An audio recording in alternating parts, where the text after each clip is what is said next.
the link between obesity and COVID-19?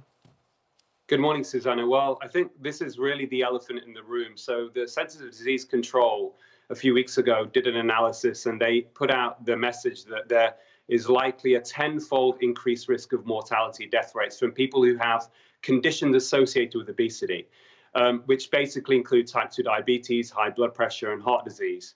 And this is really a real problem because it's not being addressed and it's not being tackled head on. Now, the reasons for this are twofold. One is excess body fat seems to have an adverse effect when it comes to viral illnesses. We know that from the flu, you're more likely to get severe illness if you're overweight. But with COVID-19, it seems to also drive an excessive immune response called the ARDS, or the acute respiratory distress syndrome, that unfortunately causes many people to die. But this goes well beyond obesity, Susanna, because actually what's underlying this is something called the metabolic syndrome.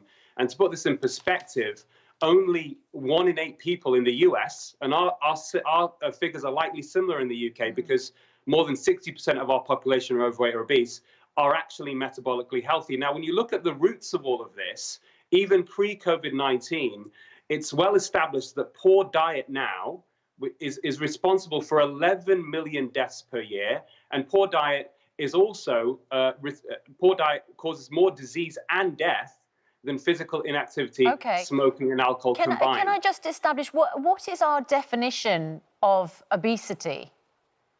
Well, it comes from a body mass index of over 30.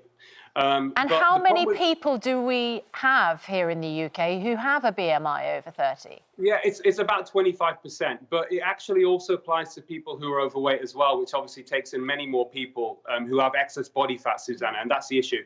I mean, the other thing that I highlighted as well in an article I wrote in the Telegraph newspaper yesterday is that this is really a food environment problem. This is not one of personal responsibility. So even our hospitals, for example, have become a branding opportunity for the junk food industry. 75% of food purchased in hospitals is unhealthy.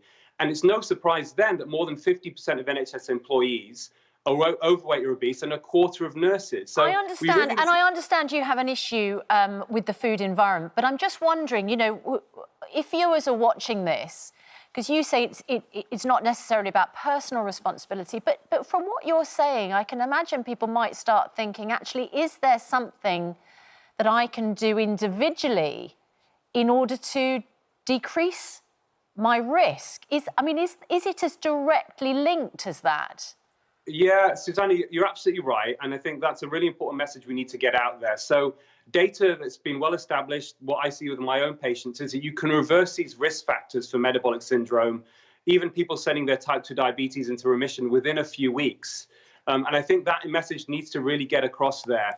We have, you've had on your show before, Tom Watson, as you know, the former deputy leader of the Labour Party, I even had a very long chat with yesterday about this whole issue. And he managed, just from cutting out the ultra-processed food, cutting out the junk, eating real nutritious food, was able to reverse his type 2 diabetes and lose 100 pounds in 1 year. Now, on that note, Susanna, I think it's worth mentioning that, it was obviously very concerning for the whole nation to see our Prime Minister, Boris Johnson, get admitted to hospital with COVID-19. Now, it's an observation, but it does fit with the evidence that Boris, unfortunately, is significantly overweight. I used to speak to one of his very senior advisors when he was London mayor a few years ago, who expressed to me personally concerns about his weight. So now, people with obesity actually also seem to spread the virus for a much longer period of time and clearly get sicker. If you noticed, Chris Whitty, Matt Hancock, other members of the cabinet who got the virus did not get afflicted as badly, and they are essentially pretty slim. They are not. They don't seem to be affected by overweight issues. So I think it's important to highlight but Matt Hancock did. I mean, a number of them have had the virus, haven't they? I mean, Dr. Hillary, I think most people looking at the Prime Minister would think, well, he's actually a pretty average-looking kind of guy. He's pretty average for the rest of the population. The rest of the population, if you take into account overweight people as well as obese people, you're talking about 68% of the population. Now, a figure has been bandied about that 75% of people with CV coronavirus in intensive care are overweight or obese, but then 68% of the population are overweight or obese. So comparing the two, it does seem that there is a relationship between obesity and severe consequences of coronavirus. We had the artist, David Hockney, floating an idea, he wrote to a newspaper, floating an idea that smokers might be more resilient to the virus, and everybody mocked him and ridiculed him and so on. Then a French study came out which actually suggested there might be some merit to it, and there's been such a reaction in France. They've actually tried to stop nicotine and cigarettes being sold in case people all start racing out to smoke themselves to try and cure it. What is the reality about this? What do we know about any link with nicotine being a protective shield? Sure. So it appears, as I was saying to the Financial Times earlier this week, there's something weird going on with smoking and coronavirus. So, as I'm sure Dr. Hillary will confirm, we know for decades that smoking is linked to a higher risk of developing respiratory conditions, and also people who smoke have poorer outcomes. And we've still got about 7 million smokers in the UK, leading preventable cause of death. However, my colleagues at UCL have done what we call a rapid living review of all the studies we have so far on COVID, 28 studies.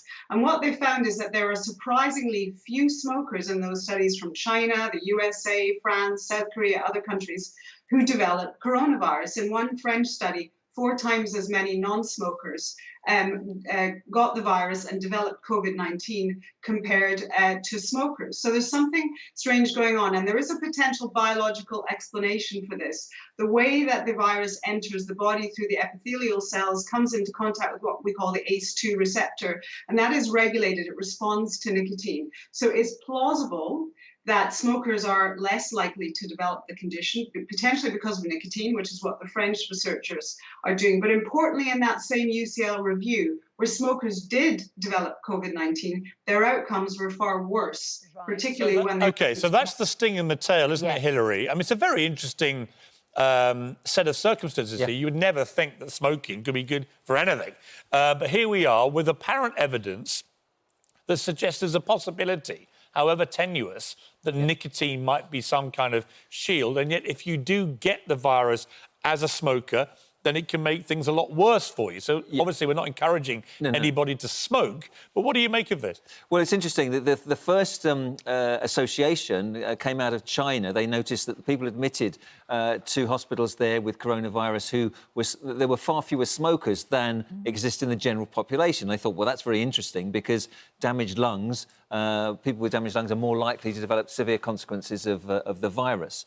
Then they saw the same sort of thing happening in France. The people admitted, and those people who were recovering, they were still a lower number than the smokers in the general population. So they thought about why this could be, and Professor Linda there was quite right in saying that it could be nicotine in the cigarette smoke that has an effect on the ACE2 receptors. So in France, they're going to do a trial. It hasn't yet got ethical approval. They're going to do a trial on healthcare professionals on the front line and in patients to see whether nicotine patches, not smoking. No one is saying that people should smoke because the dangers of smoking outweigh any possible protection from the nicotine itself. But there is a potential reason why nicotine could be helpful. And in France, they've banned the sale of gum and patches with nicotine because they want to preserve it just in case